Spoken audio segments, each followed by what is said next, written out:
Bismillahirrahmanirrahim. Assalamualaikum warahmatullahi wabarakatuh.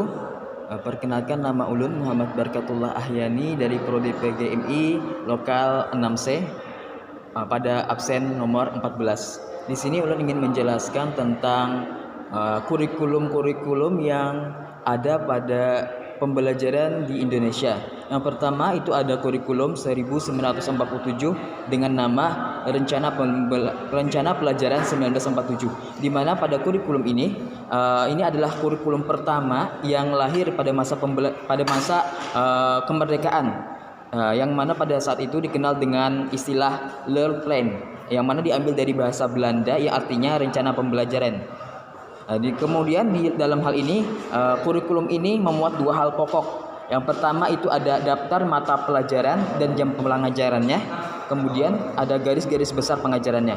Kemudian yang kedua ada kurikulum 1952 dengan nama Rencana Pelajaran Terurai 1952. Yang mana setiap rencana pembelajaran ini harus memperhatikan isi pembelajarannya, yang mana isi-isi pembelajaran tersebut harus dihubungkan dengan kehidupan sehari-hari. Kemudian dalam hal ini silabus mata pembelajarannya juga menunjukkan secara jelas bahwa seorang guru itu mengajarkan dalam satu mata pelajaran. Kemudian yang ketiga ada kurikulum 1964 yang dikenal dengan nama Rencana Pendidikan 1964, di mana pembelajaran ini dipusatkan pada program Pancawardhana. Panca artinya 5, Wardhana artinya nilai-nilai yang dimasukkan. Misalnya kayak pengembangan moral yang pertama, yang kedua ada kecerdasan, yang ketiga ada emosional atau artistik, yang keempat ada kepribadian, dan juga yang kelima ada jasmani.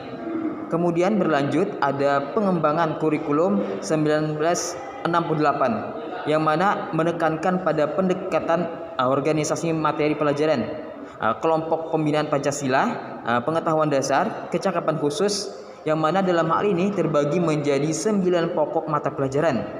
Dikenal juga dengan istilah kurikulum bulat, yang mana muatan materinya itu secara teoritis atau dalam hal ini tidak dihubungkan dengan kehidupan sehari-hari sebagaimana yang ada pada kurikulum sebelumnya.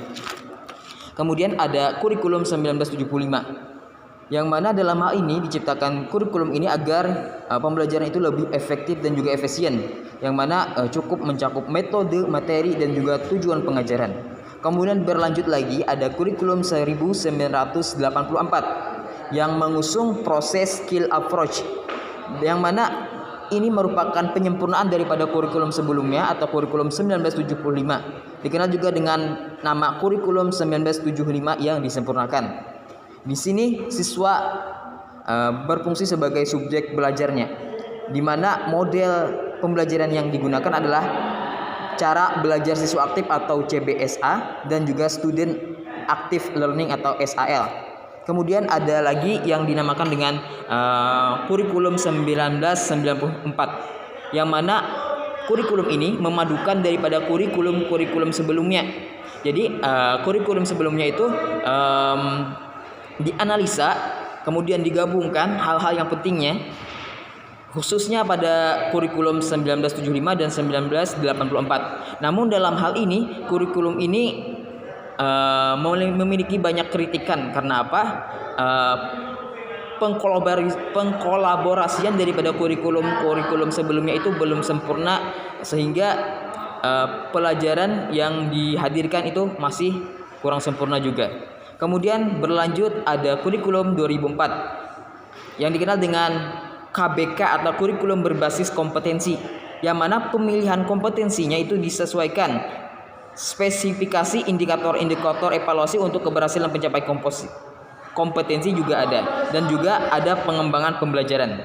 Kemudian berkembang lagi yang namanya kurikulum 2006 yang dinamakan dengan KTSP. Nah, ini yang cukup lama kita gunakan di Indonesia, yang mana dalam kurikulum ini menetapkan standar kompetensi dan kompetensi dasar, dikenal juga dengan SK dan KD.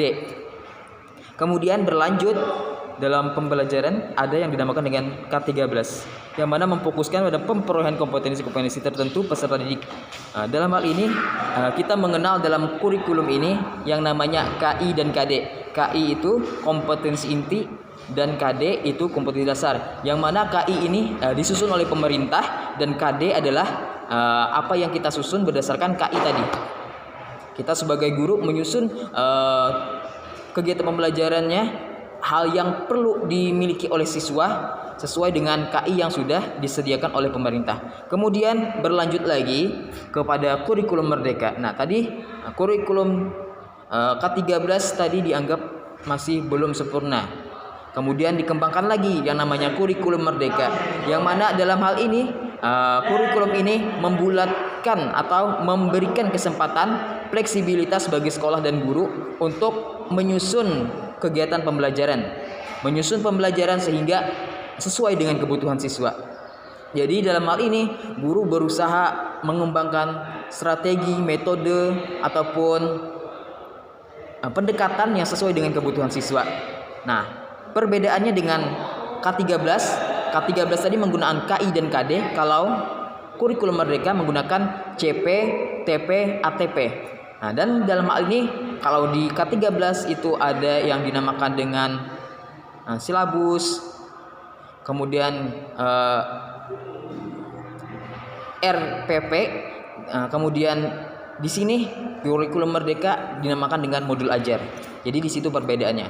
Nah, dalam hal ini kenapa sih kurikulum itu selalu mengalami perkembangan? Kenapa diganti terus antara kurikulum yang satu dengan yang satu? Ini tentunya karena dalam konsep pembelajaran ada yang dinamakan dengan evaluasi.